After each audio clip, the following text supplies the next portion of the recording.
Welcome to my mini blog. আশা করি সকলে তোমরা খুব ভালো আছো। আজকে দিনটা হচ্ছে 30শে জানুয়ারি। অফিস থেকে ফিরে ফ্রেশ হয়ে গেছি, বাট চেঞ্জ করিনি, কারণ আজকে একটু বেরোনোর আছে। কোথায় বেরোনোর আছে একটু পরে বলি। তার আগে ভাবলাম কি রাত্রিবেলা ডিনারে আজকে আমরা চাউ খাবো, সেটাই সিলেক্ট হয়েছিল। তাই চাউয়ের প্রিপারেশনটা একটু এগিয়ে রেখে যাচ্ছি, কারণ যেখানে যাব ফিরতে একটু সময় লাগবে, অনেকটা লেট হয়ে যাবে। এবার লেট হলে ডিনার করতে লেট হবে, তাই ডিনারটা ভাবলাম যে একটু বানিয়ে রাখি। তাই জন্য এসে প্রথমে আমি জল বসিয়ে দিয়েছিলাম একটা প্যানের মধ্যে, তার মধ্যে দিয়ে দিলাম একটু নুন আর একটু তেল, আর চাউটাকে এবার সেদ্ধ করে নেব। চাউ বানানোর জন্য চাউটাকে থেকে সেদ্ধ করে রাখলে, সবজিগুলো একটু ভেজে রাখলে, তারপর খাবার সময় একটুখানি জাস্ট নেড়ে নিলেই ডিনারটা রেডি হয়ে যায়। এদিকে চাউ আমার সেদ্ধ হয়ে গেছে, আর কিনা এখানে বিনস, গাজর, ক্যাপসিকামগুলো একদম কুচি কুচি করে কেটে দিয়েছিল। এবার ফ্রাই প্যানের মধ্যে আমি খানিকটা সাদা তেল দিয়ে সবজিগুলোকে ভেজে রাখবো। যাব কোথায় বলো তো? আমরা যাব আজকে ঠাকুর আনতে, পাড়ার মা সরস্বতীকে আনতে যাব কুমোর বাড়িতে। এবার সেখানে গেলে তো অনেকটা সময়ও লাগবে, তো সেই কারণে ভাবলাম কি রান্নার কাজটা একটু এগিয়ে রাখি, কারণ বাড়িতে চাউ এই ধরনের কিছু ডিশ হলে না সেটা আমি বানাই। তো তারপরে আমরা সবাই মিলে চলে এসেছিলাম ঠাকুরের গোলাতে, যেখানে ঠাকুর বানায়। আমাদের ঠাকুর যেখানে অর্ডার দেওয়া ছিল সেখানটায়। ঠাকুরের ওয়ার্কশপে আসতে আমার বরাবরই ভীষণ ভালো লাগে।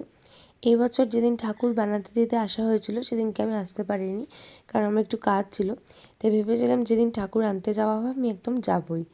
আর ওই দিকে যে ঠাকুরগুলো দেখলাম সেগুলোর এখনও ফিনিশিং কাজ চলছে, বাট এই পাশের দিকটায় সমস্ত কিন্তু প্রায় কমপ্লিটের দিকে, মানে কমপ্লিট হয়ে গেছে। আর প্রত্যেকটা মায়ের প্রতিমা এত মিষ্টি, এত সুন্দর, মনে হচ্ছে যেন দেখতেই থাকি। প্রত্যেকটা মুখ এত সুন্দর। তো আমরা এগুলো একটু ঘুরে ফিরে দেখছিলাম, কারণ আমাদের তখনও মানে মায়ের প্রতিমা ফিনিশিং চলছিল, কমপ্লিট হয়নি, গয়নাগাটি পরানোর বাকি আছে। তার আগে ওরা শাড়িটা ড্র্যাপিং করছিল। তো সেই কারণে এই ঠাকুরটা দেখো কি মিষ্টি লাগছে না, কি স্টাইলিশ দেখতে। শুধু কি আমরা স্টাইল করব, মাও কত সুন্দর করে স্টাইল করেছে, দেখেছো? প্রত্যেকটা প্রতিমা তার নিজের মতন খুব সুন্দর। আর তোমাদেরকে আরও একটা কিউট মা সরস্বতী দেখা, এই দেখো ছোট্ট আমাদের সুন্দর মা সরস্বতী। যাই হোক, ফাইনালি আমরা মায়ের প্রতিমা নিয়ে বাড়ি চলে এসেছি, কিন্তু সেটা তোমাদেরকে দেখাবো নেক্সট ব্লগে, পুজোর ব্লগে।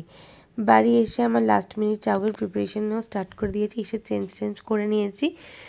আমার চাউটাকে ফ্রাই মানে সেদ্ধ করে ভেজিসগুলোকে ফ্রাই করাই ছিল, শুধু ডিম আর চিকেনটাকে ফ্রাই করে মিক্স করে নিলাম।